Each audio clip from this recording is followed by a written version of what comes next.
From the moment I was born, I didn't cry. Yeah, my mother thought she'd hit the jackpot with a perfectly behaved baby. Every day, between feedings of breast milk and formula, my greatest pleasure was staring blankly at the ceiling. At first, Mia just figured I was shy and introverted. What she didn't know was that the reason I zoned out was because of a system interface in my head, constantly urging me to evolve. After a full bottle, the interface showed my energy bar was topped off. But just as I was drifting, a new alert flashed, yanking me back to reality. First evolution unlocked. Please select an evolution path. 3 options materialized, each looking decent in its own way. I sank into thought. Option 1, rapid growth. A 10 boost to my development speed, but it didn't really grab me. Options 2 and 3 both offered boosts to my base stats, and it was hard to tell which was a better fit. Their names alone suggested 2 completely different destinies. After a torturous 3 seconds of deliberation, I thought back to my previous life, a content creator, constantly hounded by my followers for new posts. I regularly stay up until 3 a.m. grinding away until my body was a wreck. It was then I learned the hard way a healthy body is the bedrock of everything. With that, I focused my thoughts on the interface and selected the humanoid beast evolution path. My physical stat jumped by 2 points, and I immediately felt the changes ripple through me. My breathing deepened, becoming more even and powerful. My mind sharpened, the sleepy haze vanished, and my stomach let out an earth-shattering rumble. But the real shock was my vision. I could now clearly see the news program playing on the luck screen across the room. My eyes went wide. I instinctively shoved my tiny fist into my mouth, gnawing on it in delight. But just as I was getting absorbed, the screen went black. Mia had turned off the tea. She also gently pulled my slobber-soaked fingers from my mouth, a look of confusion on her face. A 1-week-old baby couldn't possibly be watching television. She studied me carefully, noticing my eyes were unusually bright and alert. She picked me up and carried me away from the screen, cooing, "No tea for you, little one. It's bad for your eyes. I want to watch. My eyes are perfectly fine." I screamed internally. Mia expected me to burst into tears at being denied, but all I managed was a pout. Delighted, she leaned down and planted a loud, wet kiss on my cheek. I turned my head away, speechless. With the soul of a 17-year-old, I was not comfortable with this level of affection. But Mia took my evasion as an invitation. "Does my little baby want a kiss on the other cheek?" she chirped, leaning in again. Just then, a wave of hunger hit me. I opened my mouth, let out 2 perfunctory wails, then fell silent, patiently waiting for Mia to mix my formula. Over the past few days, Mia and I had developed a system. A dry cry meant I was hungry. If I needed a diaper change, I'd cry while tugging at it. A baby who could communicate his needs so clearly not only saved everyone a lot of guesswork but also made a new mother's life infinitely easier. Mia stirred the formula contentedly, thinking to herself, "I wish raising Coco was this easy." At the mention of that name, my cheek twitched, my expression hardening slightly. Mia smiled, pressing the bottle into my hands. Now, sweetie, why the long face at the mention of your sister?" I said nothing, latching onto the nipple. The bottle was empty in seconds, but I was far from satisfied. I smacked my lips and let out another single cry. Only after downing a second bottle in one go did I let out a milky, contented burp. As my appetite grew, my energy bar filled by 2 each day. At this rate, I'd reach my second evolution in a month. Just then, a girl of 7 or 8 bounced through the door. Her school uniform was rumpled, her white knee-high socks were caked in mud, and she wore a pair of small red leather shoes that clocked against the floor with every step. I gave her a once-over and scowled. "Who'd you get into a fight with this time?" The girl jutted her chin out proudly. "I made progress today. I took on 2 of them." Mia returned to her work in the kitchen, scolding her daughter without missing a beat. The girl, Coco, pouted defiantly but kept her mouth shut, her eyes darting around the room. Then she spotted me watching her. I was grinning, but it was a grin with a hint of a sneer. She let out a snore, baring 2 small canine teeth, and shot a fist in my direction, a clear warning. Marquez, my dad, walked in just then. He went to pick me up, but Mia wrinkled her nose at the smell of cigarette smoke clinging to him. Defeated, he rolled up his sleeves and went to help in the kitchen. Soon, the whole family was gathered around the dinner table. Midway through the meal, Marcus opened the fridge and pulled a few small, candy-like objects from the freezer. I guess they were cat treats, but Marcus dropped one into Mia's bowl, Coco's bowl, the cat's dish, and his own plate. One for everyone. Coco slammed her chopsticks down in protest. I'm not eating that. It's disgusting. You only get one a week, and you are still complaining. Do you think you'd win all those fights without it? Coco froze for a moment, then relented. She wrinkled her nose, her face a mask of conflict. Then she squeezed her eyes shut and swallowed it whole. I was dying of curiosity about what that candy actually was. It wasn't until much later, when I overheard Marcus and Mia talking, that I learned it was called Crystal Bee Jelly Bay. They used words I didn't fully understand yet, and I had to raise my bottle high to hide the shock on my face. This world, it seemed, held more secrets than I ever imagined. A month flew by. I looked at my full energy bar and triggered my second evolution. Again, 3 choices appeared. This time, I chose the scientific form evolution path. The moment my mental stat increased by 1, I felt time slow down around me. No, to be more precise, my thought processing speed had suddenly skyrocketed. The entire past month's memories flashed through my mind at a design pace. I was still trying to process the difference when Mia picked me up and set me down on a large red cloth spread across the floor. It was covered in small objects. It was a tradition on a baby's 1-month birthday. They hold a choosing ceremony. Whatever the baby reaches for is supposed to predict their future profession. I knelt on the cloth, ready to grab something just to get it over with. Suddenly, the system interface activated a new module, the career interface. As I looked at the objects again, a career label appeared over each one. The first was a keyboard. The interface read content blogger. Low pay, high risk of burnout, possible sudden death, constantly harassed by followers for updates. I pushed the keyboard away and scanned the rest of the cloth. The options were diverse, some with high-risk warnings. I crawled from one end to the other, searching until my eyes landed on 3 items: a marksman's scope, an explorer's compass, and a fighter's gloves. As those 3 careers registered in my mind, I thought back to my humanoid beast evolution path. Only by becoming a fighter and mastering martial arts could I fully leverage my physical advantages. So I crawled on all 4s to the pair of boxing gloves and hugged them to my chest, a brilliant smile on my face. The career interface flashed: primary career fighter has been loaded. The interface itself was still blank, but my heart was racing with excitement. Until now, the only way for me to evolve was by consuming massive amounts of food, but I was limited by my baby-sized stomach, meaning I could only evolve once a month at most. No, with the career interface, I could learn skills, evolving and grinding at the same time. The very thought made me grin from ear to ear. After the ceremony, I started looking for ways to learn career skills. Fighter training would have to wait until I could properly run and jump. As for the career interface, the burst and agility modifiers listed there would probably only be effective when built on a solid physical foundation. Either way, my top priority was still bulking up. So, for the next month, I dedicated myself entirely to milk.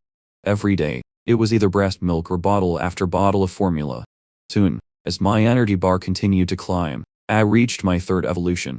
This time, I chose humanoid beast without hesitation. Once my physique was strong enough, my baby body would hold the power of a tiger, capable of self-defense and deceptively harmless. No one would ever suspect a baby still in diapers was actually a fighter. With my physical stat now at 3, I felt a surge of raw power in my legs. I grabbed the sides of my crib with both hands and slowly pulled myself to a standing position. Nia walked into the bedroom at that exact moment. "Oh my goodness, my son is standing on his own." She cried with joy. She couldn't believe her 2-month-old had already learned to stand. "So smart," she exclaimed, holding out her hands to catch me in case I fell. With Mia there as a safety net, I pushed myself even harder. The large family bed became my training ground. I started by trying to stand without holding on, using only my legs. After less than a dozen tumbles, I could stand firm, wobbly, but standing. Once I had my balance, I tried taking a step. At first, I had no control. Every step ended in a fall, but each time I hit the mattress, I would roll over and get right back up, brimming with energy. Mia stood by, a warm smile on her face as she watched me practice. I kept this up for a solid half hour before I was exhausted. When my stamina dropped to 45, I collapsed onto the mattress and fell asleep in seconds. The 3rd evolution had also developed my vocal cords to near completion. I could finally start learning to speak. "What's this, sweetie?" "Law. Ear." "That's right. So smart." Though she hadn't taken me for any official tests, watching me learn everything so quickly made her increasingly certain she'd given birth to a genius. Raising me was both effortless and deeply fulfilling for her. The thought filled her with a quiet, private joy. Little did she know, When she brought me into the study, I was even happier than she was. With limited access to the outside world, self-study was my only current path to grinding career skills. But my use of phones, computers, and the tea was strictly controlled by me. For now, my best option was to find a relevant book in the study and teach myself from it. I stood in the study and scanned the bookshelves with my big, careful eyes. Finally, I spotted one that looked promising. I pointed at a copy of the Basic Martial Arts Handbook and said slowly, word by word, "Book. Want book. You want this one." Mia couldn't understand why her son would want a martial arts manual, but she smiled and handed it to me anyway. I took it and flipped it open, reading with intense focus, absorbing the basic principles and analyzing the techniques. The diagrams looked easy enough to replicate. I nodded to myself and decided to give it a shot. With every punch I threw, I'd review the handbook and correct the details. After half an hour, the career interface finally showed a change. It was only one experience point for basic punching technique, but I was ecstatic. It confirmed that self-study actually worked. I continued throwing punches in a frenzy of excitement until my stamina dropped to 35. Then everything went dark, and I face-planted onto the bed, asleep in seconds. When hunger pulled me away, it was already 10 p.m.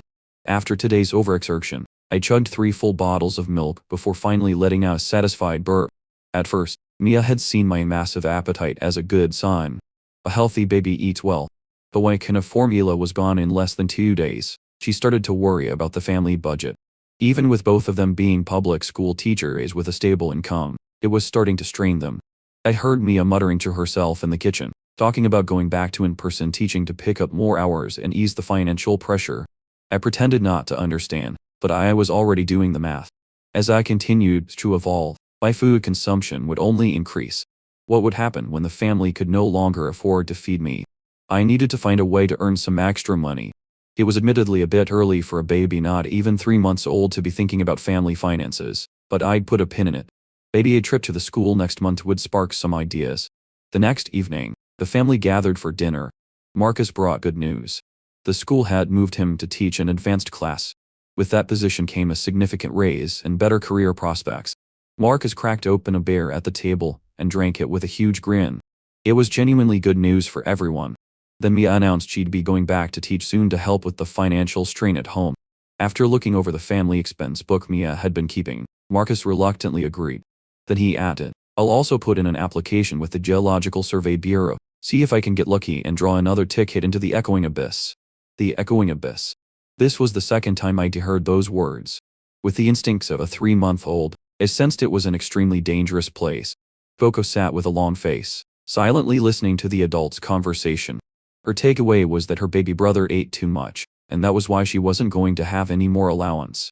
She craned her head and glared at me. "What's the point of drinking so much milk? It all just comes out as pee anyway. Why don't you just drink water?" I feigned ignorance and just beamed at her with the most innocent smile I could muster, then wiped the drool from the corner of my mouth. "You have the nerve to criticize your brother." Mia shot Coco an exasperated look. "You only ever pick out the meat at every meal. I tell you to eat more vegetables, but you never listen. I need meat to be strong. How else am I supposed to beat 2 of my classmates?" For a moment, the table was a flurry of chaos, and somehow the chaos made dinner feel even warmer. After a week of practicing basic moves, I finally got my first taste of real combat. My opponent was the family cat, Pumpkin. Ever since I started training, Pumpkin had been watching from the sideline. Strangely, ever since my second evolution added a point to my intelligence, I seemed to be able to understand what cats were saying through their meows. Pumpkin meowed at me a few times. I understood completely. He wanted to spar. I got into my stance. Pumpkin stood opposite me, staring me down. A boy and a cat, roughly the same size, roughly the same weight. My eyes blazed with the fire of battle. The next second, Pumpkin exploded forward, launching himself straight at me. I couldn't hold my stance and was knocked flat on my back. Pumpkin stood over me, his front paws pinning my chest. We stared at each other. The embarrassment was mutual. Pumpkin let out a meow. Translation: you call this a stance? How are you going to protect yourself? I never expected my first battle as a fighter to end in a complete knockout. After that, I threw myself into training with even greater focus. By the time my 4th evolution boosted my physique again, I could throw clean hooks and chain smooth combos with proper footwork. I checked my skill panel. For someone who was only 6 months old, I was genuinely pleased with my progress. At this rate, I'd be a level 1 fighter before my first birthday. If I grinded my punching technique experience to 100 today, there would be a reward when the skill leveled up. I found myself looking forward to it. The moment I pushed basic punching technique to level 1, the career interface flashed with a reward notification right on time. 3 free attribute points. I dumped all 3 into my physique without a second thought. On the outside, I was only slightly taller than other kids my age, but under my clothes, my body was solid. My body fat was a little high from all the eating, and even my daily high-intensity training hadn't carved out a six-pack, but the energy coiling inside me already felt like a true humanoid beast. I could now see the progression for both of my evolution paths. With a physique stat of 11.5, I guessed that reaching 30 would unlock the adolescent humanoid beast stage. After finishing my extra training session today, I snuck to the study door and listened in as Mia taught an online class. She was lecturing on a classic text called The Peach Blossom Spring. She had finished the text itself and was now sharing the story behind it. The spring breeze blew through the peach blossom forest. All was peaceful, but the peach blossom spring in ancient times was one of the few recorded entrances to the void. Its actual location isn't on Earth. It's in some unimaginably distant place, connected to the peach blossom forest through a spatial bridge. The reason the ancients could never return was because they hadn't learned how to control the spatial bridge. Today, through National Void Entrance Number 3, anyone can visit the peach blossom spring with ease. I leaned against the doorframe and listened in silence. So that was the void, but what exactly was the echoing abyss? After dinner, Marcus gave me a clear answer. The void is a place where time and space are all jumbled up. One step forward might take you to a completely different world. Stand still for just a few seconds, and 100 years could have passed outside. The echoing abyss is a special phenomenon within the void. It's a copy of a specific slice of time and space. Let's say you spend a day at home. The void copies the day multiple times. The copy is just a copy, but everything in it is real. People from the outside enter the echoing abyss through passages to collect resources. To put it simply, it's like running a dungeon in a game. Marcus finished and saw me still thinking. Do you actually understand any of this? I nodded seriously, but the next second, my expression froze. Dad, what if we're the copies? Marcus looked genuinely surprised. Not only did his son understand the explanation, but he was connecting the dots on his own. Marcus laughed and explained. Copied life forms collapse the moment they leave their echoing abyss. People from our world can move freely in the void, so we can't be copies. It wasn't long after that Marcus caught me starting my daily training. He had already discovered me reading the martial arts manual, mimicking the moves, and practicing the techniques one by one on my own. But today, just as he was turning away, the combo I executed made Marcus freeze in his tracks. He turned back and stared at me. Dad, what's wrong? I noticed his strange expression and stopped my training to ask. Nothing, Marcus said, his smile a little stiff. You pick up techniques pretty fast. Then he nodded as if he'd made a decision. Starting tomorrow, after your sister gets home from school, I'll train you both together. I was thrilled. Marcus was a professional teacher, after all. Coco, on the other hand, looked less than enthusiastic. The next evening, Marcus started Coco on a fitness routine, then turned to instructing me on combat techniques. Seeing that my punching was already beyond the basics, he guided me through basic kicks. He broke down each movement step by step. I followed along, mimicking his every move, constantly refining the details. Gradually, it became second nature. Then, a new interface notification popped up in front of me. I blinked, stunned for a second, and then a wave of pure excitement washed over me. The final interface module had been unlocked. I activated reflection mode on the spot to test it out. My pupils contracted, and my gaze immediately sharpened. My eye became a high-definition camera, recording every detail of every move Marcus demonstrated, observing, reflecting, correcting. My technique became cleaner with every repetition. Marcus started to realize something was off about his son. Just minutes ago, his son still needed corrections, minor adjustments here and there. Now, suddenly, every move was flawless. Looking at his extraordinarily gifted son, Marcus let out a soft sigh. When he and Mia decided to have a second child, they were just hoping for a calmer kid, unlike Coco. Instead, they cut a prodigy. At 1 month old, fully developed vision, crawling, standing, walking, all accomplished on his own. At 2 months, already talking. At 3 months, running, jumping, and teaching himself fighting techniques. Marcus looked up the National Prodigy Development Act and saw the 10 million yuan subsidy awarded to parents. His mind started to spin. When I learned about the 10 million subsidy for being recognized as a prodigy, they urged Marcus to sign me up immediately. We applied online, but in the end, because I hadn't reached the minimum age of 2, the application was rejected. Marcus told me not to stress. A national-level program had high standards. It was okay not to qualify, but I refused to accept that. I had Marcus download 5 terabytes of learning materials and spent my days at home grinding exp in reflection mode with everything I had, all for that 10 million subsidy. That evening, it was time for our weekly supplement. Mia took 4 pieces of crystal bee jelly from the fridge. As she was about to divide them, I spoke up. Mom, can I have some? Perhaps because my teeth had grown and I was already eating fish and meat, Mia gave me a piece of hers. The stuff was truly as awful as Coco had described. Mia cut off a small piece and dissolved it in hot water. The smell that wafted up was horrendous. But for the sake of evolution, I steeled myself. Without changing my expression, I held my breath and downed it like a shot of bitter medicine. Only when it was all down did I dare to breathe again. At first, the insectoid taste filled my mouth and nearly made me gag. Then a warm current flooded down my throat, and it felt incredible. The interface announced an energy bar increase, and the number shocked me. A whole piece of crystal bee jelly weighed 10 grams. I had eaten less than a gram, and my energy bar had jumped by 2. 1 gram was equivalent to a whole day of drinking formula. Food from the void was truly on another level. For the next 2 weeks, I focused entirely on my kicks and footwork.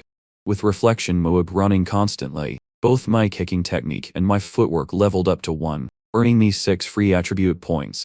This time, I didn't dump them all into physique. Looking at the talent interface notes for reflection mode, it said that for better reflection results, mental power had to be increased. So, I opened the interface and dumped all 6 points into my mental stat. The sensation was immediate, like a bucket of ice water being poured over my head, chilling me to the bone. My scalp went numb.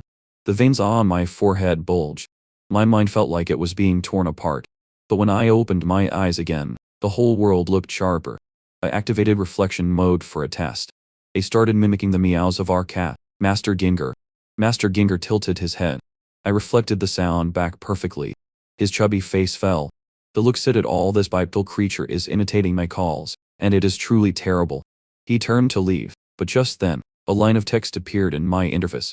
After activating reflection mode and mimicking just a few of Master Ginger's calls, I had somehow unlocked the feline language. After half an hour of back and forth with Master Ginger, my beast language, feline skill gained 2 experience points. The problem was, Master Ginger wasn't a very good teacher. He repeated the same few phrases over and over, completely unenthusiastic. I wondered if I fully evolved the basic scientific form, would I gain the ability to transmit thoughts directly? So, in addition to my daily training, I now had a new hobby, chatting with cats. Time flew, and summer was approaching. The spring flu season had subsided. Parents everywhere breathed a sigh of relief. On days when Mia didn't have online classes, she would take me for walks around the neighborhood in my stroller.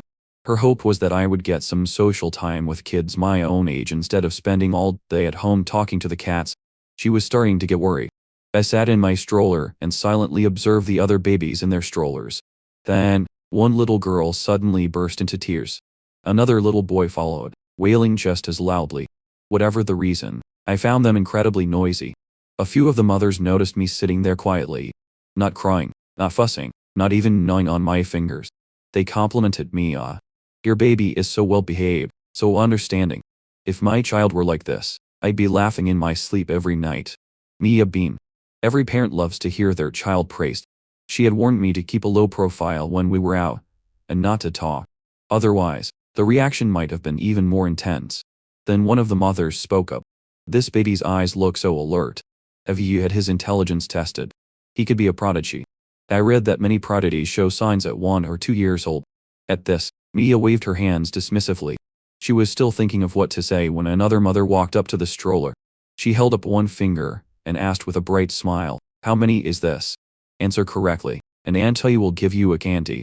Everyone waited for my answer. After all, for a baby of only 6 months, understanding the question and speaking a few words would be proof enough of superior intelligence. I completely ignored the curious crowd and turned my face towards a stray cat hiding by a flower. Excited, I called out to it. The mothers looked at each other in disappointment.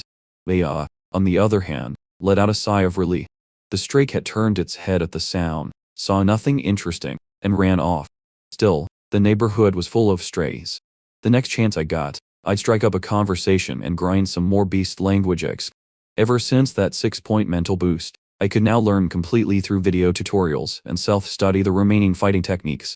The fighter profession was only 21 XP away from leveling up. I felt a thrill of excitement. I couldn't wait to find out what rewards and effects the next level would bring. Over the next few days, I maintained 3 training sessions a day and constantly monitored the numbers on my interface. 2 weeks later, with my heart pounding, I opened the career interface. A prompt asked if I wanted to level up. I chose yes without a moment's hesitation. When the interface returned, the rewards from this first career promotion were much more generous than I had expected. Reading the description for the fighter's specialization, weak point strike, I felt my fingers itch with anticipation. I figured I stood a decent chance against Pumpkin Owl. I allocated all 10 bonus attribute points. At first, I felt a burst of power from within. Then my arms thickened noticeably. Just a light flex made my biceps pop. My mind cleared, and everything became sharper. Months of training and learning flashed by in perfect detail. In such good shape, I had to go find Pumpkin and settle our old score. But Pumpkin just yawned, his tone unwelcoming. He stood there and managed a weak smile. Pumpkin, let's have a match. Pumpkin shook his head slightly, the corners of his mouth turning up in a cold smile. A bad feeling crept over me. Was this cat grumpy about being woken up? The next second, Pumpkin let out a cry and vanished in a blur. He came straight from under my feet. Pumpkin clearly expected this fight to be over as quickly as the last one, but I was no longer the helpless baby from a few months ago. As he made contact, I rolled with the impact, clean and controlled. I absorbed the force, landed steadily on my feet, and created distance between yes. Pumpkin blinked. Those amber eyes were filled with surprise. I got into my stance, my feet staggered, fists up to guard my face. I was in a Santa kickboxing stance. Bring it on. Pumpkin blurred again. The attack was on. The barrage this time was at full speed, claws retracted, using the soft pads of his paws like fists. He launched a relentless assault. I didn't meet him head on. Instead, he used my footwork, circling and waiting for an opening. Pumpkin's speed was overwhelming. On the surface, he was in complete control, but as he leaped into the air to end the match with a decisive pounce, I activated weak point strike and threw a high kick. It was aimed straight for Pumpkin's underbelly. My foot was almost there when Pumpkin twisted in midair and was forced to change direction. He landed on the sofa beside ease. He shook his head, his amber eyes wide with disbelief. This bipedal creature had actually repelled him. I collapsed onto the sofa next to him, panting. The fight had only lasted a few minutes, but the level of concentration I maintained had left me completely drained. I checked the XP gain on the interface. That one fight was worth a whole hour of intense training. I turned to Pumpkin with a hopeful look.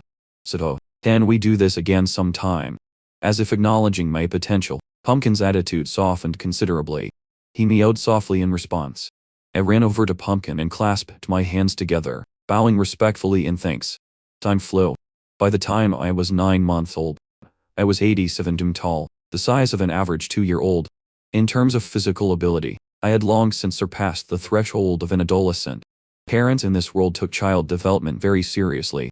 And with the crystal bee jelly, many children developed at an astonishing rate.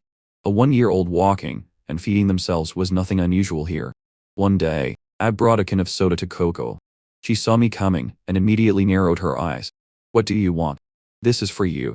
I held out the can. Will you be my sparring partner? Coco stared at me, certain she had misheard. Sure, this kid was growing fast, but at 122 dm, she was a whole head taller than him. Asking her to spar was basically asking for a beating. But looking into those pleading little eyes, something in her stirred, and her fist started to itch. After a minute of negotiation, the two of us closed the bedroom door. Coco cracked her knuckles with a wicked grin. We agree. If it hurt you, no crying, and absolutely no telling Mom. Deal. I won't say a word. I pushed off my left foot and lunged. At first, Coco completely dismissed me. She threw a kick to send me flying back, but I quickly dodged to the side. At the same time, I grabbed her leg, lowered my center of gravity, and rammed my head hard into her stomach. Coco lost her balance and tumbled onto the bed. She scrambled back up and looked at me with wide eyes. The fall didn't hurt much, but the psychological shock was immense. No way. Absolutely no way. This kid hasn't even been alive for a year yet. She racked her brain, trying to find a logical explanation. It came quickly. Mom had only just brought him home from the hospital. No one had actually witnessed the birth. There was only one possible conclusion. She spun around, burst out of the bedroom, and screamed at the top of her lungs, "Mel, you've been tricked. He's not your real son." Out in the living room, Coco ran around looking for Mia, yelling the whole time, "Mom, Mom, you've been tricked. He's not yours. He's an alien sent to destroy the Earth." I stood in the doorway with a huge smile, thoroughly enjoying the show. Sure enough, 5 minutes later, Mia finished her online class. The first thing she did was grab Coco by the ear and give her a lecture. "If you make a scene like this and disturb my class again, there'll be no meat for dinner." Coco rubbed her ear, her eyes filled with a tragic look. Mom was going to be just like those side characters in the movies who never believe the hero and end up getting eaten by the alien. When Mia pieced together what had actually happened, she told Marcus as soon as he got home. And so, Coco and I had our second match. This time, Coco went all out, determined to expose the alien standing before her. He stayed calm, reading her every move and countering cleanly, looking for gaps in her technique. This kind of high-intensity sparring grinded at an incredible rate. And having absorbed 5 terabytes of learning materials, I acted like a seasoned fighter. Dodging, blocking, countering, even disrupting an opponent's rhythm, it was all second nature. Coco, on the other hand, had been practicing martial arts for a few years, but her unwillingness to learn in depth had left her technique raw. The moment I saw her put too much force into a kick and leave an opening, I ducked low and executed a clean leg sweep. Aided by weak point strike, not even the carpet could save her. Coco hit the floor with a grimace. She lay there panting, staring blankly at the ceiling. "It's over," she breathed. "The alien is going to take over the Earth." My ray of progress once again exceeded Marcus's expectations. It seemed I was getting very close to qualifying for the Prodigy selection program. Marcus made 2 extra dishes to celebrate, hoping to fuel Espo. For the next 2 months of summer vacation, my gold medal sparring partner Coco was officially on duty. Her sole objective was to defeat me and expose my true alien form. I welcomed every challenge she brought, because fighting in reflection mode grinded at an unparalleled speed. Time marched on. October arrived, and with it, my first birthday since being reincarnated. Marcus and Mia clapped and sang happy birthday at the table. Mia gave Coco a little nudge, and she joined in, humming half-heartedly. I sat in my chair, holding my milk bottle, raised it as if making a toast, and downed it in one go. I closed my eyes, made a wish, and blew out all the candles in a single breath. For presents, Coco used her allowance to buy an alien-fied movie art book and pushed it over to me. She pointed to the alien home base and asked casually, "The man-eating flowers back home are blooming. Aren't you going to go see them?" Then it was Marcus's turn. He handed me a small blue bottle. It looked like one of those calcium supplement drinks from the commercials, but when I looked at the label, it read Level 1 Essence. Marcus grinned. "Drink it straight. It's better absorbed than the Crystal Bee Jelly Bee." I thanked everyone and downed the essence in one go. A cool, refreshing wave spread from my throat to the tips of my toes. The energy bar yielded 2 direct attribute points. Then several more notifications popped up in succession. A year of grinding, and my first major achievement had finally been unlocked. With 30 points in physique, I was now on par with an active adult male. I opened the detailed reward description. Of all my current talents and specializations, Beast form offered the single greatest boost to my combat power. Then I checked the passive talent reward Predator. It was a non-combat talent. It couldn't be leveled up, but it could stack infinitely. From now on, every day of training combined with the Predator talent meant faster recovery from fatigue and physical damage. I closed the reward screen and fixed my eyes on the next evolution milestone. 30 points was equivalent to a healthy adult. So 100 points must be the absolute human limit. And as for the final form, could it be something that transcended the limits of the human body entirely? But right now, one word came to mind: superhuman. With a new goal in front of me, I felt motivated again. The first milestone was complete. How far away could the second one really be? That night, I ran a full test of my evolved physical ability. Marcus stood by recording everything on his phone string: high jump, the 100-meter dash, and the subsequent intelligence test. Every result far exceeded the threshold for the Prodigy selection program. Marcus could hardly believe that his son, who had just turned 1, had surpassed every single requirement. He uploaded all the application materials right then and there. We called Mia over and told her the application had been submitted. The whole family waited in silence, anticipating the official response. Just as we all assumed the office was closed and we have to wait until tomorrow, there was a knock on the door. Is Marcus home? I'm from the registration office. At the same time, a mail arrived in the inbox. It confirmed that a representative was at the door. They had come straight to us. That was fast. Marcus verified the visitor's information before letting him in. The visitor was Director Grant, the deputy director of the Provincial Advanced Talent Development Division. Once the door was closed, Director Grant went over the application details with Marcus and Mia, then asked where the baby was.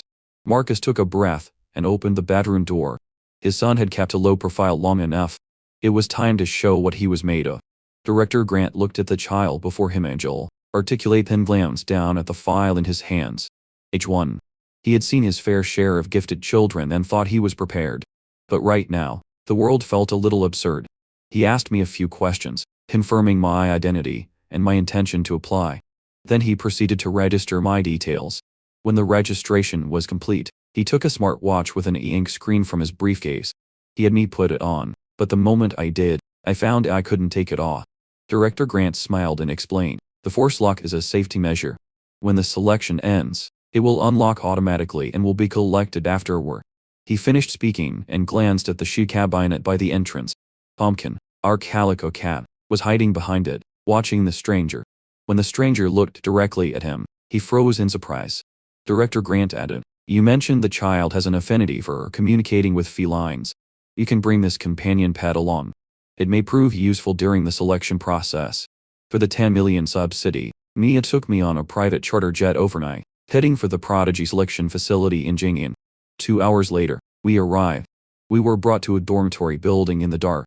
The lights were out. I assumed everyone was asleep.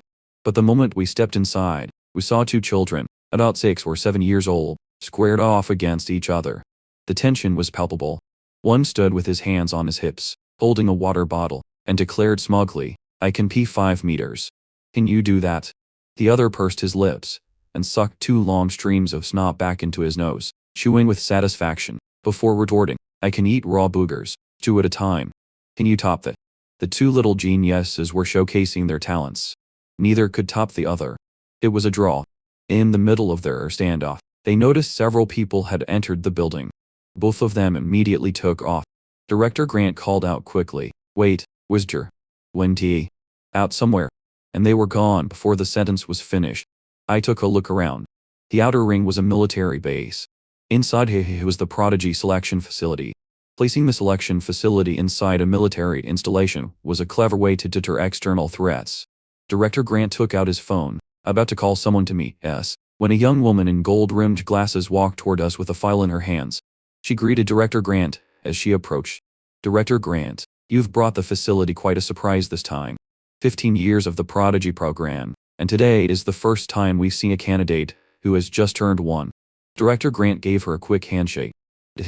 Wendy, you flatter me. But this child is truly different. Is that so? Then I'll be observing very closely. Wendy's gaze dropped to me. I looked up and read the name tag on her lab coater.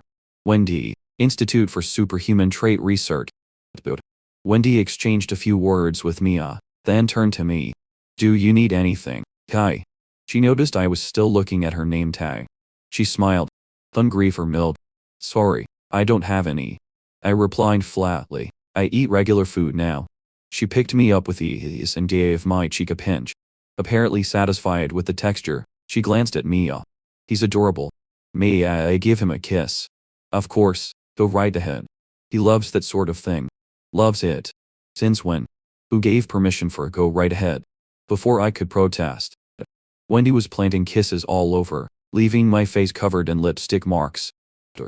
Wendy then led us to our assigned room. It was a fully furnished apartment, comfortable enough to feel like home. Get some rest. The evaluation process will begin tomorrow.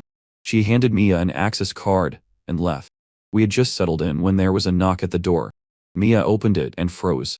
2 or 3 dozen children were crowded at the door, all craning their necks to look inside. We heard a 1-year-old monster showed up. Mia stepped aside, half amused and half exasperated, and gestured for me to go meet my competition. I walked over, gave them a once-over, and said, "It's late. Aren't you guys going to sleep?" We were sleeping until these two woke everyone up. They pointed to two ringleaders. Sure enough, it was 5-meter P kid and Snot-Nose. Seeing that the person talking to them really was that young, they excitedly fired off questions. Do you wear split pants or diapers? Do you cry when you're hungry? Do you get into fights? If I hit you, will you go crying to your mom? The last question caught my attention. I looked at the boy in overalls who had asked it and gave him a slow, meaningful smile. You'll find out. The next morning, the facility's hospital ran my blood, urine, and hair sample analysis. Every procedure they had, I went through. Afterward, following Wendy's instructions, I interacted with the smartwatch, and an information box popped up on the screen. Wendy explained, potential score is the core metric for determining whether you pass the selection. Everything you do here is part of the evaluation. We're looking for children with high potential scores. I nodded to show I understood, then confirmed. Currently, 126 candidates were participating in this election. The moment I stepped out of the hospital, the watch beeped. I raised my wrist. I had already earned a point. The potential scorer is evaluated by a dedicated team. Wendy explained. Don't think about it too much. Just live and learn here as you normally would. I nodded. Got it. I now had a clear picture. My normal schedule was eating, sleeping, and grinding so I just let them watch. The watch beeped again. I had assumed the selection would be exams, physical tests, maybe a match in a ring, but the first thing on the schedule was a class. When I saw the name of the subject, I was immediately excited. Today's lesson: mental cultivation methods. In a small classroom, a silver-haired teacher was explaining the basics of mental cultivation. The 4 students in the room were all recent arrivals, and the other 3 were already familiar faces: 5-meter, Snot-Nose, and the boy in overall. The 3 of them were barely paying attention. Every so often, they'd turn around and make faces at me. He's so little. Does he even understand any of this? Snot-Nose muttered. The teacher shot him a look and continued. The foundation of mental cultivation is meditation. Combined with a special compound, the mind can escape the body during meditation and travel through higher spatial realms. After his explanation of meditation, the teacher took out 4 vials, 1 for each of us. I glanced at the label on mine, opened the cap, and drank it slowly. It was actually quite sweet.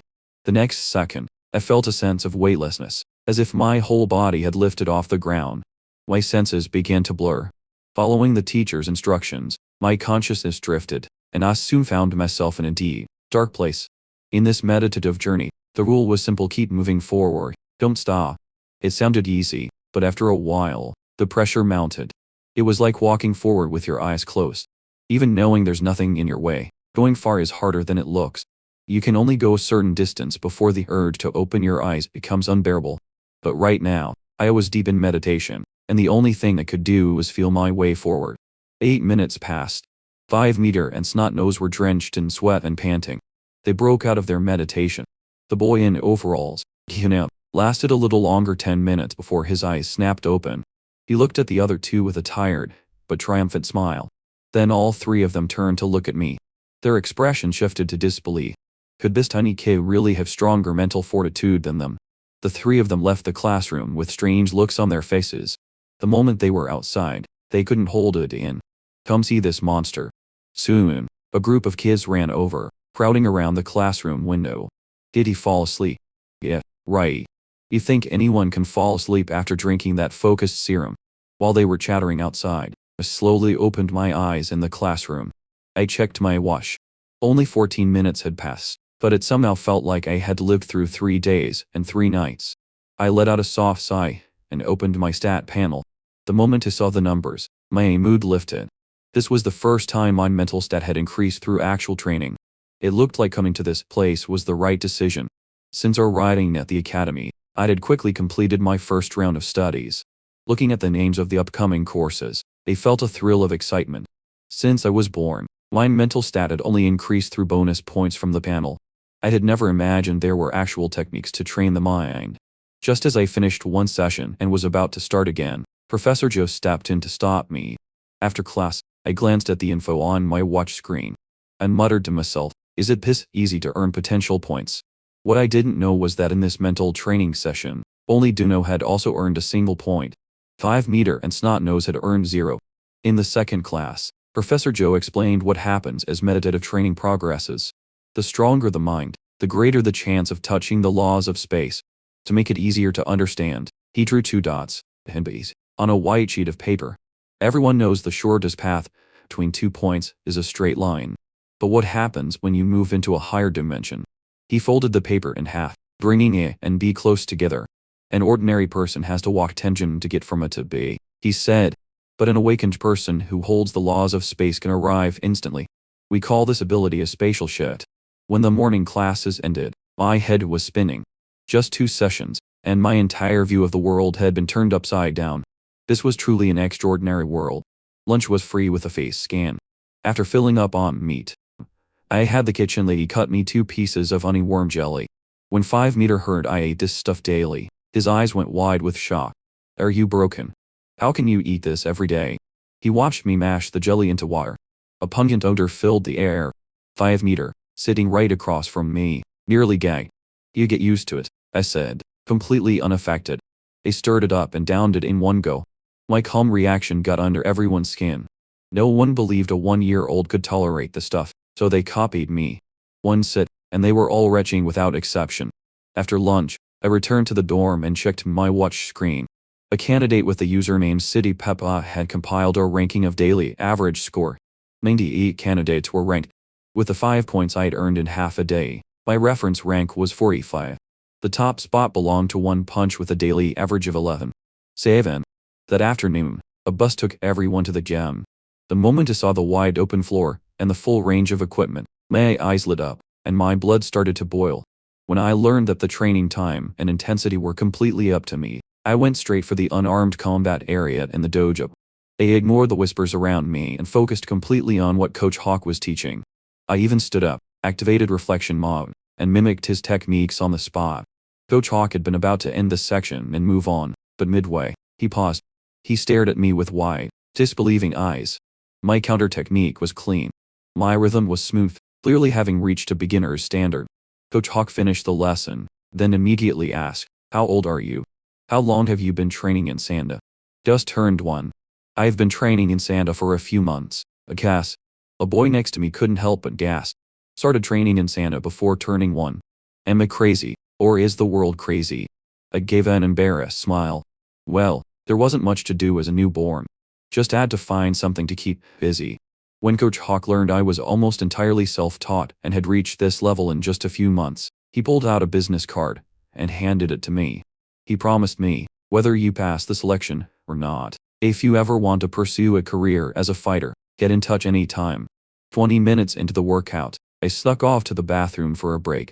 But standing in front of the urinal, I discovered a sad truth. It was too high. I couldn't reach it. Meanwhile, 5 meters stood in the middle of the walkway and posed a question to the boy next to him. "Wanna bet I can hit the inside of that stall from here?" Before anyone could answer, he unzipped his pants. A powerful whoosh. From the sound of the splash, it seemed he had indeed hit the drain. 5 meter gave himself a little shake when he was done. "This is my talent. Undefeated in all of Jingen. Since most of the kids here were young and had limited stamina, they only rested for a short while. But I made the most of every moment with a professional coach." Coach Hawk was patient, pointing out flaws in my technique. I took the opportunity to review all the fundamentals. When the session ended, I checked my career panel. I was pleased with the rate of improvement. When the unarmed sessions concluded, everyone gathered in the middle of the hall. The sparring rounds were finally about to begin. Several coaches stood by the ring as safety supervisors. Once the rules were announced, fighters from different disciplines faced off on the mats with real intensity. Watching fighters from so many different disciplines compete for the first time, I felt like I gained something with every look. With reflection mode activated, every time I spotted a good move, I learned it on the spot. In reflection mode, my learning speed was phenomenal. My career panel was constantly updating with new numbers. After a few rounds on the mats, all the standing fighters had been knocked down. "You're all useless. Time to show you what class looks like." 5 meter got into a boxing stance and stepped onto the mat. He challenged a wrestler. The wrestler grinned and charged. 5 meter closed the distance, rotated his waist, pushed with his hips, and swung his butt. He sent the wrestler flying off the mat. 5 meter patted his waist and grinned. "Huh. I can shoot 5 meters against the wind. You think I'm afraid of close combat?" The hall was silent. My mouth twitched. Everyone who got into the academy had something special. I considered whether I should learn standing strikes. After some thought, I decided to stick with Sanda, but I should probably learn some wrestling techniques to sharpen my ground game. I had watched long enough. It was my turn. With that thought, I stood up and walked onto the mat. The moment I stepped up, a hush fell over the room. No one wanted to come forward. After a long moment, reading their faces, I figured out why. After a bit of thought, I smiled and said, "Anyone want to trade 3 moves with me? Just to see if I can hold my ground? It would be a huge favor. I'd really appreciate it." That did the trick. 3 moves wasn't so bad. And doing a favor for a little monster meant having a connection with him. Not a bad deal. "I'll go." A boy with a buzz cut stood up. He signaled for the match to begin. First move, I attacked. My little legs pushed off the ground, and I exploded forward, but instead of a frontal assault, I circled to his side and went for his anchor leg. The buzz-cut boy remained calm. He bent his knees, dropped his stance, and lowered his center of gravity. For a split second, every muscle in my body tensed. My muscles bulged, and my baggy training clothes stretched taut like a drum over my frame. I transformed from a harmless child into an adolescent humanoid beast. Strength doubled, explosive power up 2 times. I shot forward without warning. My head slammed straight into his chest, triggering weak point strike. The buzz-cut boy couldn't withstand the terrifying force. He was sent flying off the mat instantly. 1 move. The match was over. Dead silence. Every face in the hall, kids and coaches alike, was wide with shock. I deactivated beast mode and walked over, helped the buzz-cut boy up, and smiled. "Thanks for the match. First victory at the academy. Mission accomplished." But before I could even savor the moment, a panel notification popped up. "Coach Haw, wake me up when it's time to eat." The words were barely up before everything went black. I collapsed straight down, fast asleep, before I hit the floor, snoring peacefully. When I woke up, I was in the dorm. I checked my watch. My potential score had jumped to 9. After dinner, Ia timed it just right and opened her laptop. The whole family was on a video call. Marcus's familiar face had just appeared on the screen when the sound of shuffling slippers rang out. He first. "I miss my little brother. Let me talk to him." Coco's face squeezed into the frame, her eyes wide with expectation. "Did you pass the selection yet? Did you get the prize money? Calm down. The results won't be out for another 2 or 3 months. Don't rush it. Study hard at school. Be good at home. Don't give Dad a hard time." "Yeah, Ina." Coco nodded obediently, then slowly realized something was off. Why did it feel like her little brother was lecturing her? After the call ended, I sat down to do my homework. Since solving the problem required middle school level physics, I opened the Academy issue tablet to make things look plausible. My fingers flew as the textbook pages flew by, 10 lines at a time with quickscan mode at full power. All the elementary school textbooks were finished within 2 hours. I immediately opened the middle school physics textbook. As I read, I thought back to the video in the homework question. An awakened person instantly froze the water in a glass, then melted and evaporated the block of ice just as quickly. They even created a strong wind in a sealed room. How could that be explained? After studying all the physics materials, relying on my 27.1 mental stats, I easily grasped the key concepts: temperature and heat transfer. I didn't approach it with standard physics reasoning. Instead, I built a logical theory by incorporating the principles of the laws of space. After emailing Professor Cao, I quickly received his approval.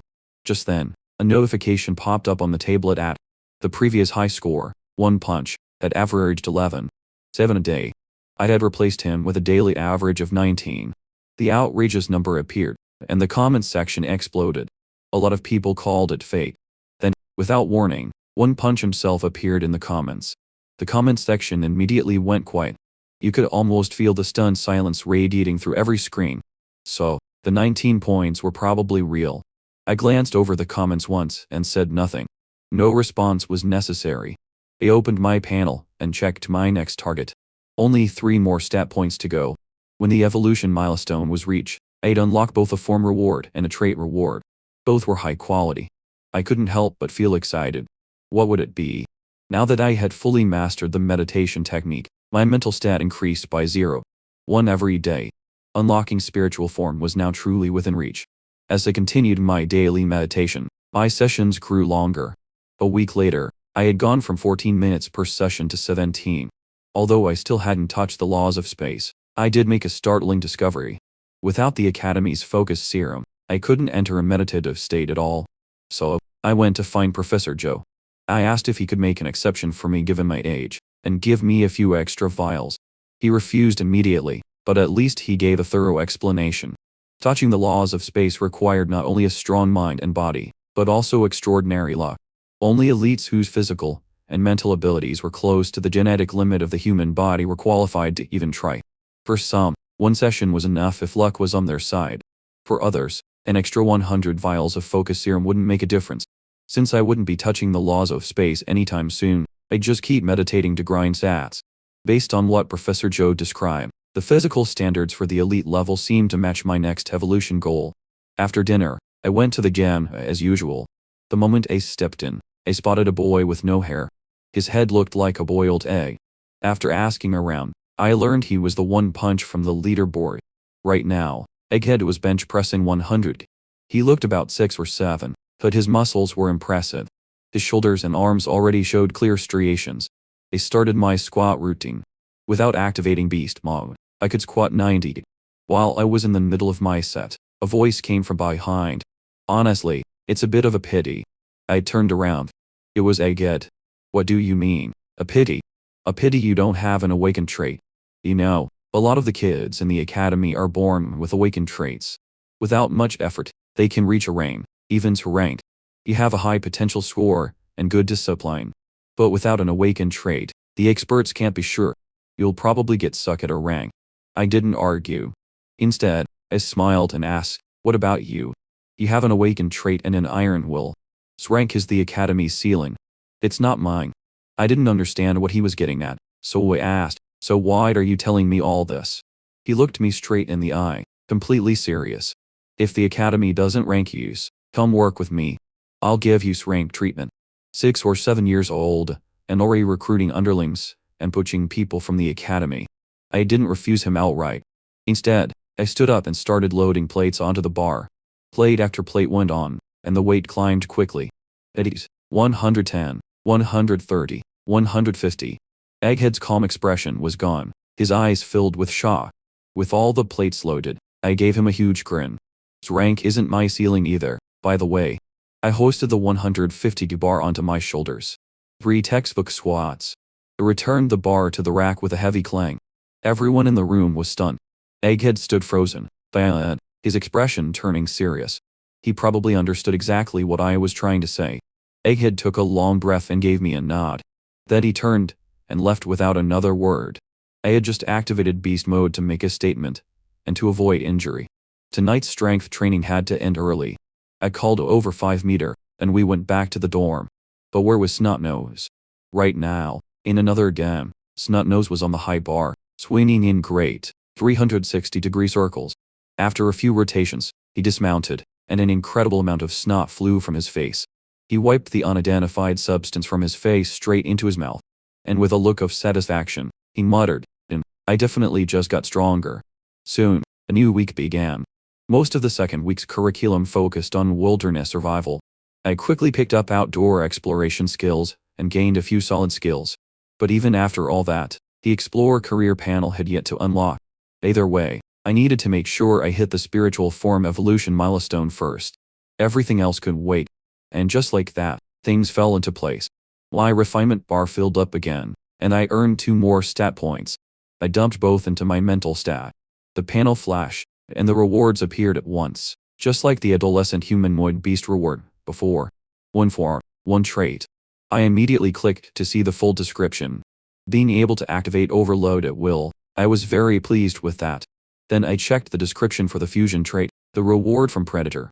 Just like my physique, my mental stat now also received a bonus for both growth rate and recovery speed. Looking over the entire panel and everything I had unlocked, I felt a quiet sense of accomplishment.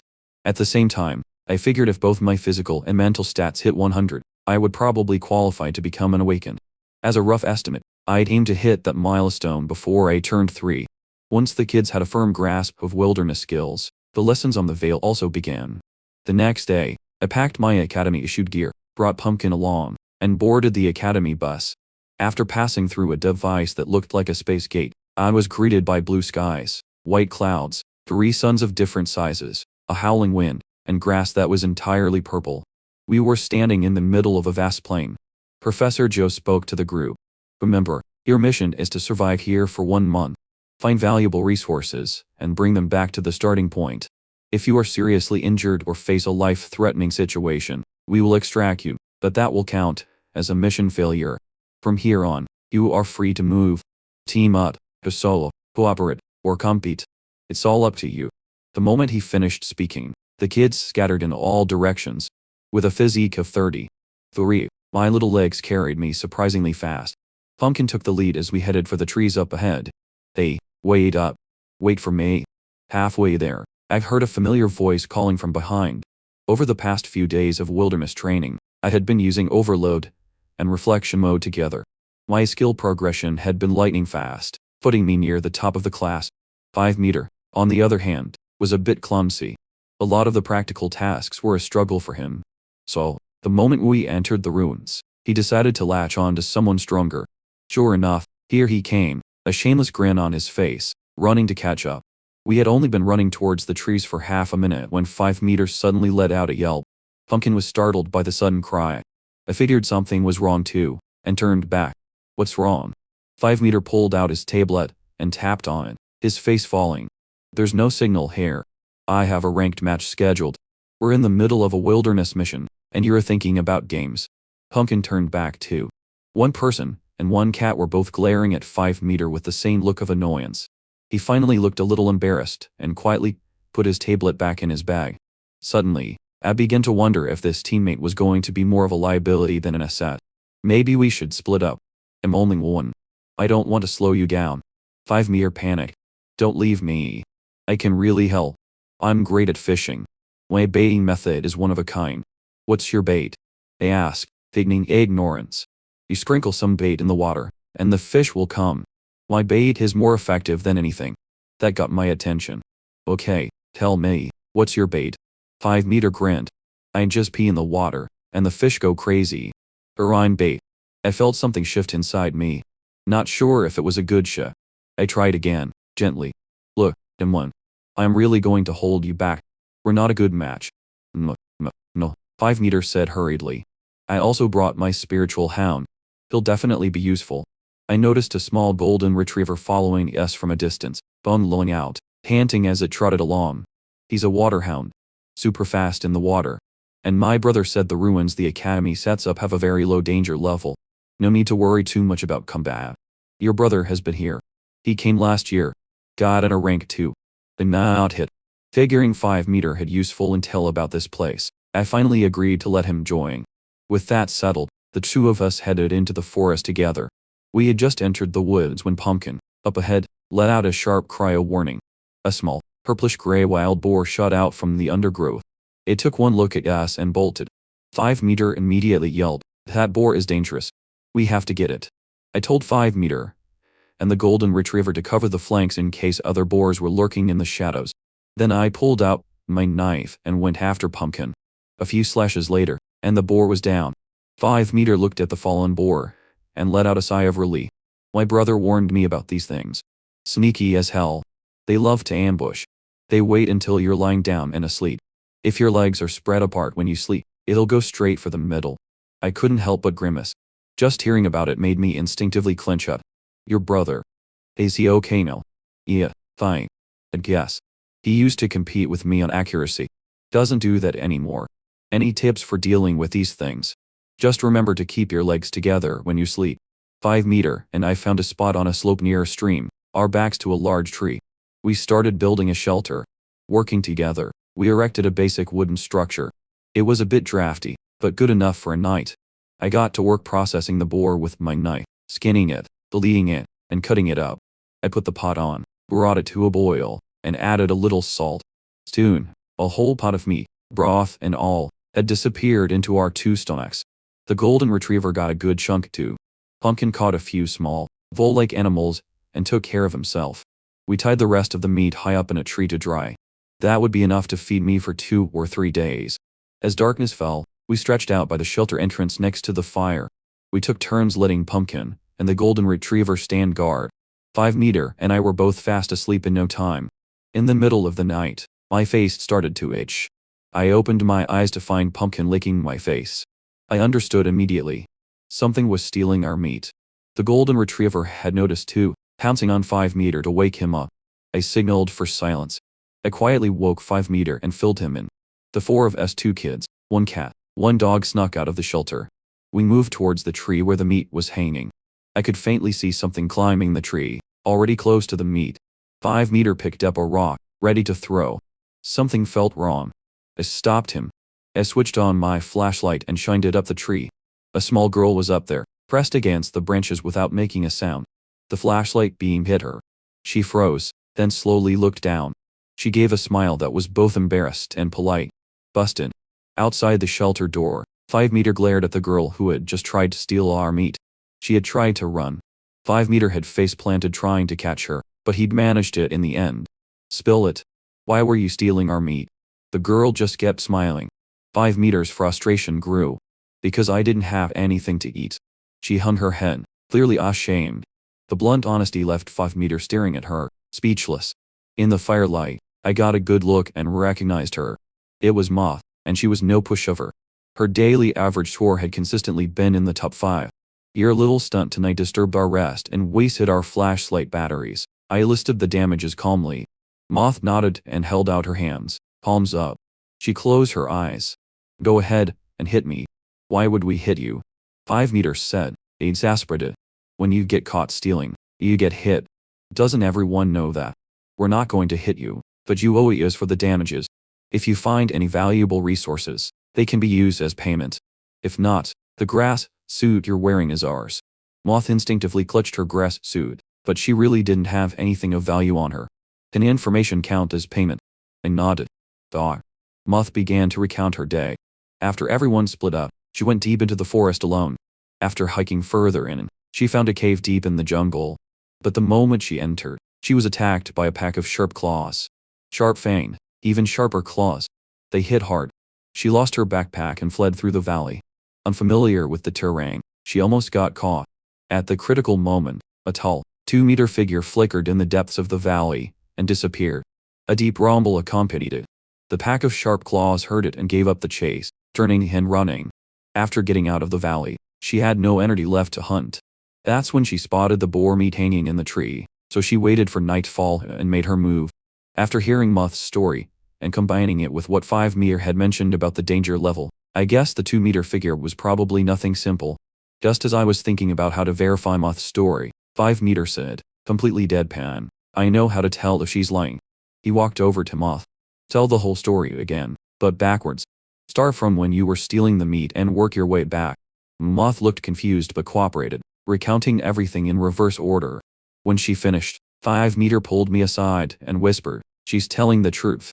People can only lie in chronological order. Telling it backwards will trip a liar up. Where did you learn that? My dad taught me. He came back from a business trip once, and I told him I'd been studying the whole time. He made me recount everything I did in reverse. I leaned in and asked, and then? 5 meter's smile froze. And then he beat me. I turned back to Muff. You can go. She nodded, but her eyes were glued to the dozen or so berries in our pot. Then her stomach let out a long, low rumble. Thinking about everything Muff had been through today, I judged her combat ability to be clearly higher than 5 meters, and both sides could benefit from teaming up to explore that cave. With that in mind, I took a small handful of berries and put them in her hand.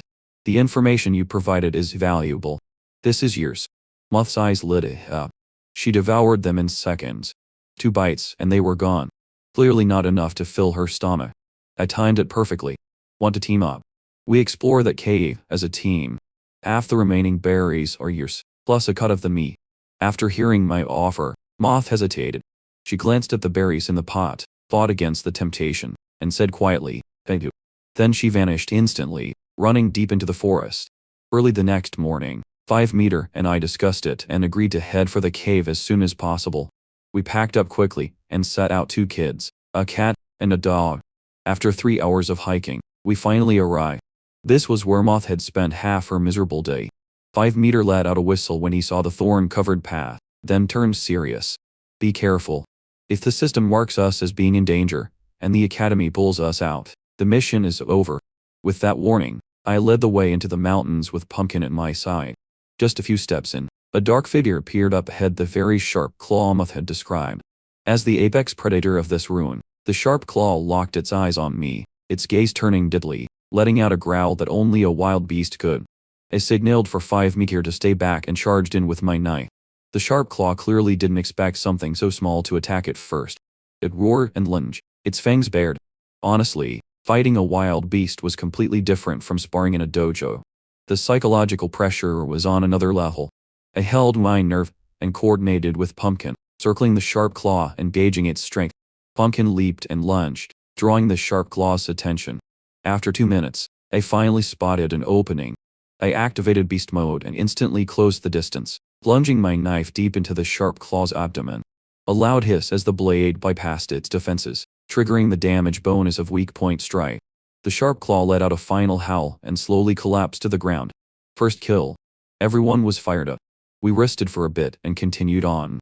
Based on Moth's description, half an hour later, we found the cave hidden in the corner of a basin, but the scene left us stunned. More than 30 sharp claws were packed together, all howling towards a single point in the basin. 5 Meteor's knees went weak at the sight. Let's retreat. If they spot us, we're done for. I nodded and started to back away. Then a flash of blue light came from within the cave.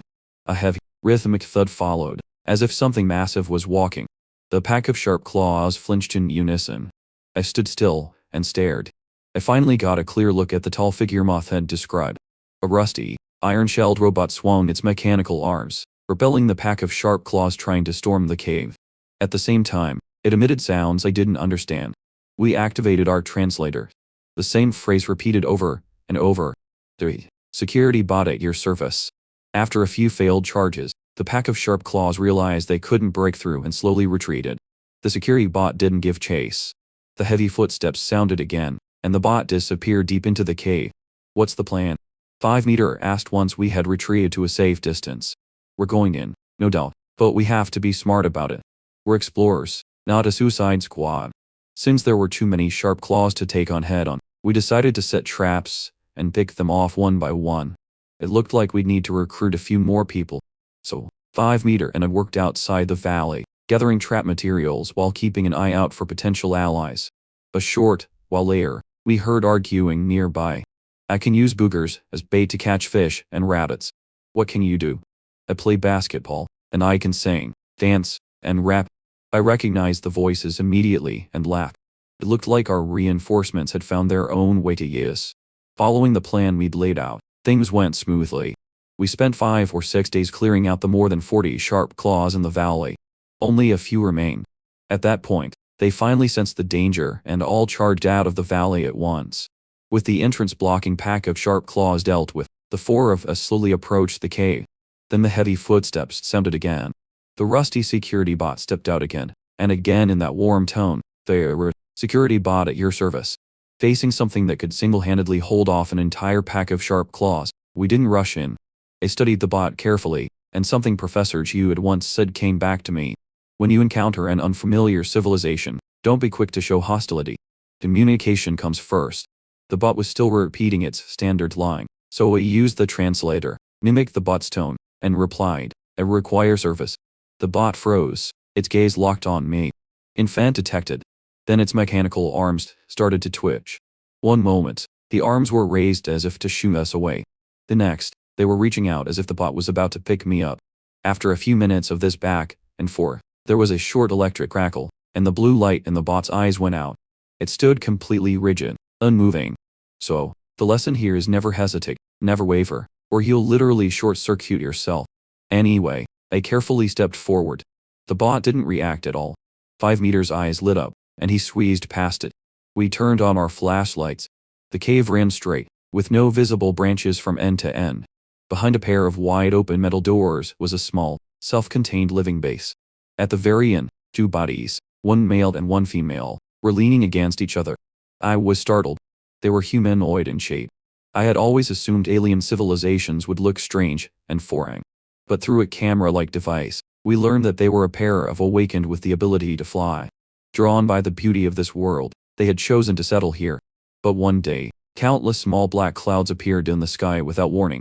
The clouds shot out destructive energy beams, reducing the entire world to rubble.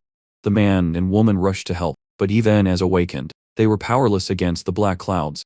Seriously injured, they had no choice but to retreat to the base. With no medicine to heal the awakened, and only a single security bot to handle security and basic care, they had passed away peacefully. When the recording ended, everyone was clearly shaken. Then, from out of nowhere, a figure appeared at the entrance. Congratulations. In just 8 days, you found the most valuable civilizational relic in this entire ruin. Professor Joe slowly walked in, swiping through a document on his phone. And you've broken the Academy's fastest record. You've got pretty good luck, kid. You triggered the bot's infant safety protocol. Otherwise, getting past it would not have been easy. I held up the camera. Professor, what were those black clouds? The other kids leaned in. Everyone wanted to know. All eyes were on him. We call them the Star Hunters. They travel the cosmos hunting for civilizations. Professor Joe's expression turned grim. Whenever they identify a developed civilization, they attack, plunder its resources, then destroy the planet's surface, forcing the civilization to rebuild from scratch. It's like harvesting a crop, cut one batch and wait for the next to grow. The answer landed like a heavy weight. Has Earth been targeted by the Star Hunters? We don't know, but we must always be prepared. He gestured to everyone in the room. This is why the Academy has gathered all of you. If even one of you can become a guardian of civilization, then all our efforts will have been worth it. A month later, everyone gathered at the base camp. In this ruin survival mission, 5 candidates had been eliminated. My score was the highest among everyone. My reference rank broke into the Academy's top 10. But the biggest surprise was that my watch had unlocked the Explorer's Shop. All kinds of supplies were available for purchase. The moment I finalized my profile registration, an automatic notification popped up in my panel. Without hesitation, I clicked to unlock the Explorer profession I had been waiting for. A few days later, Egghead came to say goodbye. He had passed the selection, becoming the 27th ranked talent in the Academy's history. He sought me out and handed me a business card. This time it was an invitation, not a recruitment pitch. I underestimated you before. Even without an awakened trait, you deserve more than just rank. His apology was sincere. Whenever you have the chance, you can visit my family's company. I took the card and nodded. After Egghead left, my rank automatically moved up to 9th. A few days after that, Moth came to say goodbye. She thanked me. Her ruin exploration had a rough start, but she had ended up with a high score, and part of the credit was mine. In the end, she was ranked at. After Moth left, my rank climbed to 6th. By now, the legend of the 1-year-old prodigy had spread throughout the Academy. Special security measures were put in place. From then on, I studied and trained almost entirely alone. Watching Professor Joe, he seemed to always be in the know. One day, I took a guess and asked, "Professor, are you an awakened?" He took a sip of his goji berry tea and smiled. "What do you think?" And I wondered if I was sad enough to guess. I turned and walked away. Checkmate. He could only watch me and go. Half a month later, it was Duno's turn to leave the Academy. He looked visibly down. He had only been ranked T, but Duno wasn't crushed. If anything, he was looking ahead with excitement. "I'm handsome. I can sing and dance, and I can play ball. I can debut as a trainee. Who knows? Maybe I'll make it big." A week after that, 5 meter and Snot Nose got their rankings. 5 meter got a B. Snot Nose got a B. Both met the genius standard and qualified for the full welfare package. They immediately applied for early leave to go home and celebrate with their families. Before they left, the 3 of us had a meal together in the Academy cafeteria. Along with Duno, 5 meter, and Snot Nose raised their soda cans with solemn faces, looking at the empty chair next to them, as if Duno had died a hero's death. Then Snot Nose turned to me. "You're number 1 on the leaderboard. It's either S-rank or it. For sure. But if you don't get S-rank, the people running this academy are completely useless." Ever since passing the selection, Snotnose had gotten considerably bolder. And I've got a feeling. A few years from now, I'll probably be the one latching onto you. They left their contact information and home addresses, telling me to visit whenever I wanted. Meanwhile, in the Academy's conference room, a group of judges was in a heated debate. In 15 years, there has not been a single S-rank candidate without an awakened trait, one of the conservative judges said. "I admit Kai's potential is exceptional, but without an awakened trait, the uncertainty of his future is too great." Yes, He may reach the elite level in a few years, but he could just as easily get stuck there for life. Several other conservative judges nodded in agreement. Then a voice cut in from the doorway. "What do you people know?" The judges turned. A silver-haired old man walked in, holding a glass of goji berry tea. Everyone in the room stood up at once. "Director." The old man took the head seat and scanned the room. "I know exactly what you're thinking. In the early years, we were full of hope when rankings ranked talents. Most of them let us down. So, you all became cautious, afraid of being held responsible. I understand that." But the old man's tone sharpened. "Has it ever occurred to any of you that some of you might be holding those rank spots as favors for the awakened families and being deliberately harsh on candidates from ordinary backgrounds?" The conservative judges turned pale, everyone insisting they would never do such a thing. The old man nodded. "Good. Then back to the ranking. The standard for rank is not simply to produce ordinary awakened. We want the best Veil explorers, the ultimate guardians of civilization. That potential, I've seen it in a 1-year-old. You think he carries an unacceptable risk? I would rather take 10 times the risk than give up this opportunity." A staff member signaled for the vote to begin. Candidate Kai, evaluated under the Apex Project criteria. Recommended ranks. All in favor. The old man's hand went up first. Wendy, seated at the end of the table, also raised her hand. With the top leadership willing to take the risk, most of the judges followed suit and raised their hands. At the same time, the latest ranking results left the conference room. A milestone, the 28th rank in the history of Jangen's Apex project, was officially recorded. When Wendy told me I had been ranked, I wasn't surprised. But Mia was ecstatic. Over the past few weeks, she had been talking to the other parents and had learned just how big the gap between the ranking tiers was. Now, her son had been ranked the highest. It wouldn't be an exaggeration to call him a national treasure. Now that I had reached rank and completed my set goals, it was time to go home. But Wendy sent a string of characters to my watch. "The Jingen Prodigy Protection Act is now in effect for you. What I just sent to your watch is a security aid. If you ever run into trouble, show that aid to the local authorities, and you will receive the fastest possible response. An awakened will also be assigned to watch over you closely around the clock." I nodded profusely. "Excellent. Very reassuring. Wendy, when will the 10 million development subsidy be transferred?" "Don't worry. What's yours is yours." She handed a financial document to Mia. "The development subsidy is primarily reimbursement-based. It will be credited to your store account. Just make sure to get a valid receipt when you spend." The subsidy was confirmed. The Prodigy Protection Act was in effect. And now there was just one last thing. "Wendy, will an awakened be assigned as my advisor? Has that been decided yet?" I asked, barely containing my excitement. At this, Wendy's expression changed. She was thinking of a certain high-level leader who had bypassed procedures to snatch up the advisor spot ahead of time. She managed a strained smile. "It'll be finalized soon. You'll be notified." After signing the Apex Project Commitment Agreement, we boarded a private jet straight for Ludon City's North District Airport. Afterward, a private car took us home smoothly. We had just gotten home when Marcus walked in. He had taken special leave for this. I'd always knew my son would make it. His face was flushed with joy. He laid out a whole case of sodas to celebrate. Around 5 o'clock, he went to pick Coco up from school. Soon, the front door opened. Coco bounced in, her school uniform covered in dirt. "Little brother, are you thirsty?" Coco took a can of soda from the fridge and offered it to me with both hands. "Are you hungry?" During dinner, Coco picked up a whole chicken leg and placed it in my bowl. "Are you tired?" After my workout, Coco brought me a towel and a glass of water. She even gave me a little shoulder massage. I half closed my eyes and enjoyed every second. My status in this family had reached a new high. "Hey, where's my watch?" After a minute or two of massaging, Coco's patience ran out. Her true motive was finally revealed before she reverted to her usual terrifying self. I opened the Explorer's Shop app and showed her the shipping status. Coco stared at the screen, her eyes glued to the words Explorer Series. It was the most expensive model from Little Prodigy, and it was a limited edition. For the 2 days before the package arrived, Coco's devotion to me knew no bounds. Even Mia could hardly suppress a smile. The girl had never shown this level of respect to her own parents.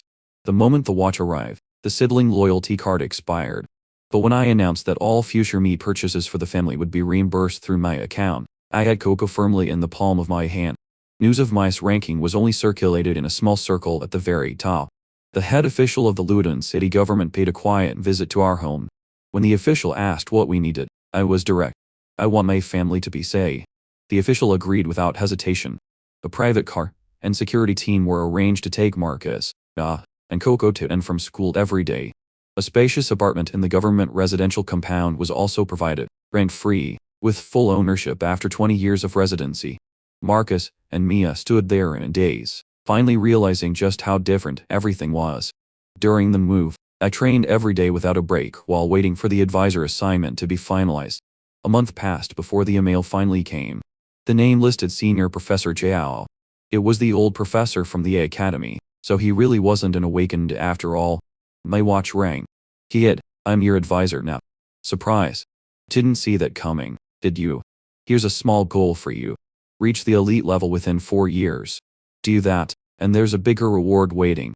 And if you don't, I'll fly to Luton to give you a spanking. I shivered. I somehow didn't doubt he would actually do it. Fortunately, this goal was no challenge for me at all. School can wait until you've reached the elite level. As for training, just follow my arrangements. Having a real advisor took a lot off my plate. I hung up in a good mood. While waiting for news about the advisor, Coco had been my sparring partner. Every evening, we practiced combat together. Before I went to the academy, beating Coco still took my full effort and a bit of creativity. I had to find every opening to overcome the size difference. Since I came back, we were evenly matched, 50-50. Coco was shocked. She started calling me an alien monster again. A few days later, Professor Joe called. Your facilities and coach are ready. The entire venue was mine alone. No waiting for equipment. Whenever I wanted to train, they could. Half an hour from home. This was the lie. Soon after, the coach Professor Joe had arranged to arrive. A young woman with a high ponytail. I'm your personal trainer, Tima. Coach Tina. I put the barbell on the rack and ran it over. Despite being mentally prepared, Coach Tina couldn't stop her eye from twitching when she saw the 100 barbell. After the introductions, I looked over her profile. No objections. We finalized our future training plan. I was happy with everything about her. Then I asked the question, Coach Tina, what are your fees for a year? She smiled. Not much. Consider it a favor. I have given you the close friend's price. 2 million a year. Great, great, great. I nodded profusely. For the first time, I truly appreciated the value of friendship. When I did the math, facilities, personal trainer, I was already 8 million in debt. Fortunately, it was low interest, and not due until I was 18. At least it wouldn't spiral out of control. With such a huge debt hanging over me, I threw myself into a relentless training schedule. I swore to earn back every penny. Coach Tina was a true professional. Whatever I wanted to work on, she taught. From then on, the experience points for all my skills began to climb rapidly. Time flew by with both reflection mode and overload running as a 1-2 punch. I made rapid progress every day. When spring came, the season when infectious diseases tended to break out every year, I remembered last spring, when a serious epidemic had swept through. Mia was stuck at home teaching online classes to her students, but I always had a feeling it might be related to the awakened. So, I gave Professor Joe a brief rundown and asked if there was a way to access information about awakened-related events. Professor Joe sent me a referral code, then pushed an app to my watch. But he made one thing clear: I was not to investigate on my own. I could only browse the database archives. I installed the app and opened it. I typed in the keyword blue flies. The database pulled up several cases almost immediately. They were indeed related to awakened level forces. As I read carefully, my expression grew heavy. Every case was linked to a mass casualty plague. From the Black Death in medieval Europe to the Spanish flu of 1918, every one of these infamous epidemic disasters bore the mark of the blue fly. After extensive investigations by awakened agents overseas, the trail led to a creature of mythological origins.